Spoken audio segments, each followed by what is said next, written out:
Hello students, जय हिंद, हिंद की जय। मैं जितेश पाराशर, फिजिक्स फैकल्टी मुखर्जी नगर दिल्ली से स्वागत करता हूं आप सभी का आपके ही अपने यूट्यूब चैनल नोस्ट्राम कोचिंग सेंटर मतलब एनसीसी में।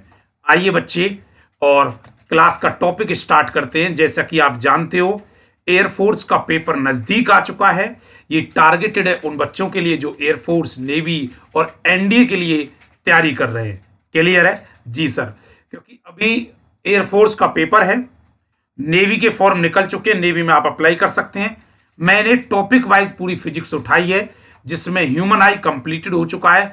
आज का जो टॉपिक है, एक एक टॉपिक इसमें से लेते रहेंगे। आज का मैंने टॉपिक लिया है बेहतरीन टॉपिक, जिसे बोलेंगे वो है कोलिजन। कोलिजन, टक्कर। जी हाँ, बच्चों की एक डिमांड और भी है, सर न्यूमेरिकल करा दो इंडिविजुअली, वीडियो प्रॉपर न्यूमेरिकल के साथ। तो बेटा ये वो टॉपिक है जो न्यूमेरिकल पर बेस्ड है। तो न्यूमेरिकल किट एक अलग से जनरेट हुई है। जैसे ह्यूमन आई है, ह्यूमन आई में कोई न्यूमेरिकल नहीं, कोलिजन पे न्यूमेरिकल बनेगा। तो जो न्यूमेरिकल है, न्यूमेरिकल की किट अलग रखेंगे। आइए कोलिजन स्टार्ट करते हैं। देखो बेटा, हम कम टाइम में बहुत अच्छा टॉपिक वाइज डिस्कशन कर सकते हैं। देखिए, कोलिजन की जब हम बात करते हैं बेटा, तो कोलिजन को बोलते हैं टक्कर। क्या कहते हैं? टक्कर। ठीक है, ध्यान से देखना कैसे। अच्छा, जब भी हम कोलिजन की बात करते हैं तो दो मास बॉडी हैं। इधर देखो बेटा, एक है M1, जैसे देखो ये घड़ी बंधी हुई है, ये है M1 और ये है M2। क्लियर है? दो मास, दो द्रव्यमान, M1 और M2। बताओ M1 की, यहां ध्यान देना जहां कलम चल रही है, M1 की इनिशियल वेलोसिटी क्या है? U1। और बेटा M2 की क्या है? U2। मुझे एक बात बताओ, सोच समझ कर बताना।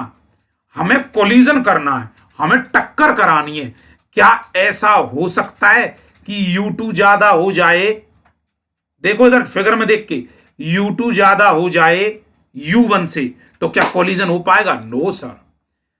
सेकंड कंडीशन, क्या U1 U2 दोनों साथ साथ हैं तो क्या कभी कोलिजन हो पाएगा? No sir. कोलिजन टक्कर सिर्फ एक चीज कंडीशन में होगी। वो क्या है?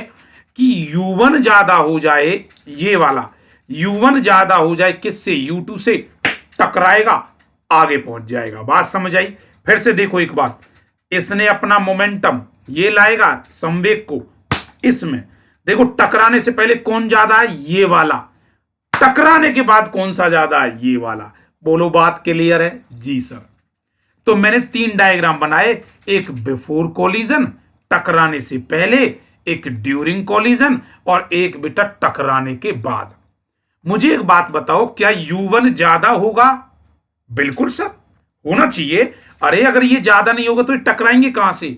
लेकिन हमें एक बात समझ आई सर, टकराने के बाद, कोलिजन के बाद V2 ज्यादा होगा। बोलो बेटा V2। देखो फिर से देखो, फिर से देखो, ये देखो यहां से ये ज्यादा था, फिर देखो, फिर हो गया V2। जी सर। तो V2 ज्यादा होगा किससे? V1 से। हो जी, बात क्लियर है? Yes sir.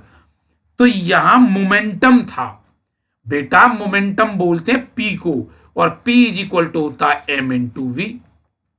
जब कोई मास विद वेलोसिटी V के साथ चल रहा हो, संवेग कहलाता है मोमेंटम। तो इसका मोमेंटम, ये तेज आई थी, यस सर, इसका मोमेंटम इस वाले मोमेंटम में चेंज हो जाता है। इसीलिए कहते हैं मोमेंटम कंजर्व होता है। That neither be created nor be destroy. मतलब जिसे ना पैदा किया जा सके, जिसे ना नष्ट किया जा सके, लेकिन किंतु परंतु इंतु उसे एक फॉर्म से दूसरी फॉर्म में चेंज किया जा सकते। बोलो, बात क्लियर है? यस। क्या मोमेंटम कंजर्व होगा? Yes sir. अब बात आती है कोलिजन के टाइप कितने होते हैं। ये तीन तरह का होता है, 1D, 2D, 3D। 1D होता है बेटा, जैसे मान चलो किसी की टक्कर लगी और उसी सेम पाथ में, सेम डायरेक्शन में, उसी सेम रास्ते में वो गई, वही टकराने वाली और टकराने जिससे टक्कर हुई थी, दोनों एक पाथ बनाते हैं, रेक्टिलिनियर बनाते हैं, तो उसे हम 1D कहते हैं। मान के चलो टक्कर हुई है, एक गाड़ी ने पीछे से टक्कर मारी, एक गाड़ी इधर गई, एक गाड़ी इधर गई, दिस इज 2D। और भैया 3D, ओहो, एक सिंगल वर्ड बोलूंगा तुम समझ में आओगे 3D क्या है। साउथ की फिल्म है, देखिए क्या अंदाज है। मतलब भाई साहब हवा में ही उड़ती रहेंगी कारें। तो वो होता है बेटा 3D कॉलिजन। कौन सा कॉलिजन? 3D। खुशखबरी की बात यह है कि 3D अपने सिलेबस में नहीं है। क्लियर है? अब ये होता है 3 वेज और इलास्टिक, इन इलास्टिक और परफेक्टली इन इलास्टिक। समझो, इलास्टिक कॉलिजन वो होता है टकरा के जाए, रिबाउंस होके आ जाए, प्रतिष्ठा कहते हैं उसे। इन इलास्टिक क्या है? मैं एक छोटा सा इमेजिनेशन कराऊंगा, उसी से क्लियर है। क्या तुम तैयार हो? जी सर।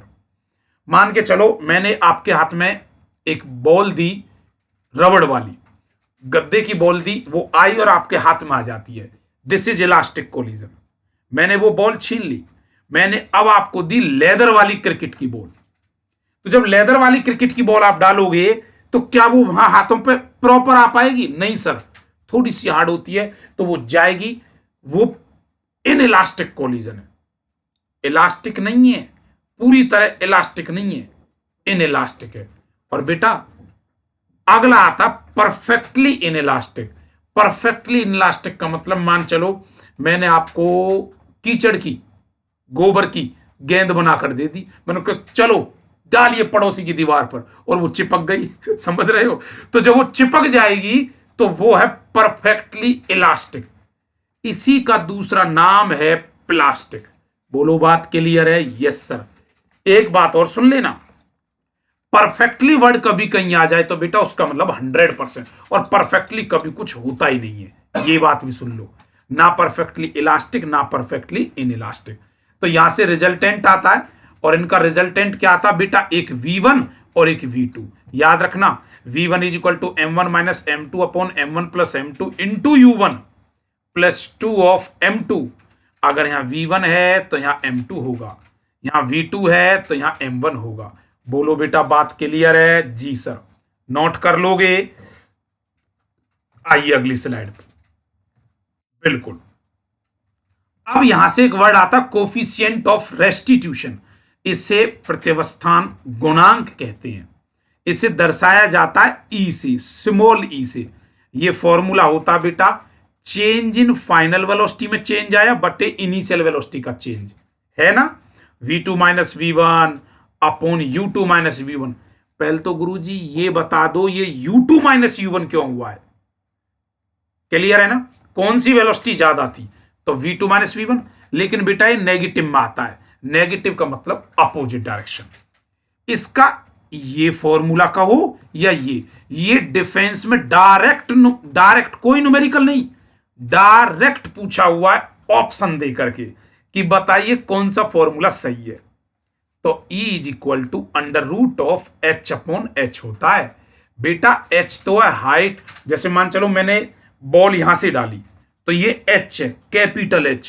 रिबाउंस होके मेरे हाथों में आ गई, टकरा करके आ गई, ये है स्मॉल h। तो बताओ रिबाउंस बटे ओरिजिनल, उसके रेशो को क्या कहते हैं? Coefficient of restitution. बहुत बेहतरीन टॉपिकों में से माना जाता है।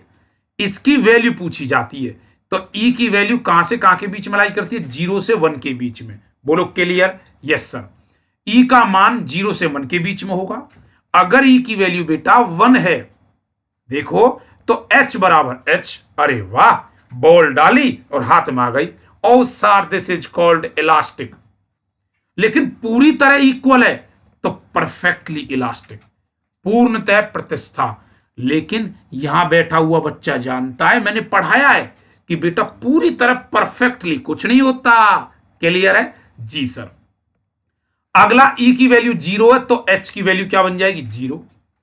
तो ऐसा परफेक्टली इन इलास्टिक। ठीक है, अगर E की वैल्यू 1 से कम है तो H की वैल्यू कम होगी कैपिटल H से। ऐसे को हम इन इलास्टिक कहते हैं। सीधा पूछेगा बताइए इन इलास्टिक की कंडीशन में क्या होगा? E 1 से बड़ा, 1 से छोटा, 1 0 के बराबर, या नन ऑफ दीज। तो बता दोगे? Yes sir. क्लियर है? जी सर। और एक पॉइंट और पूछा जाता है इस कोलिजन से। मैं उम्मीद करता हूं बहुत बेहतर तरीके से मैंने रिप्रेजेंट करके आपको कम टाइम में उसे आप नोट कर ही लोगे। एक्सप्लेन कर रहा हूं, ध्यान से समझो। परफेक्टली इलास्टिक कोलिजन में पूछेगा लीनियर मोमेंटम संवेग क्या होता है, तो बोल देना कंजर्वेशन होता है, संरक्षण होता है। और काइनेटिक एनर्जी गुरुजी वो भी कंजर्वेटिव होती है, टोटल एनर्जी कंजर्वेटिव होती है। समझ गए क्वेश्चन कैसे आएगा? आपसे पूछेगा इन इलास्टिक अप्रतिस्था में काइनेटिक एनर्जी क्या होती है, ए conservative, B non conservative, C both, या डी नन ऑफ दीज। तो जवाब देना नॉन कंजर्वेटिव। बोलो बच्चे बात क्लियर है? Yes sir. इस पूरी टेबल को बना लोगे? जी सर। और इस तरह से आपका कोलिजन का दी एंड हुआ। और मैं जितेश पाराशर आपसे मिलता हूं इसी तरह अगले टॉपिक में। तब तक आप अपना ध्यान रखें, ख्याल रखें। ओके स्टूडेंट्स, जय हिंद।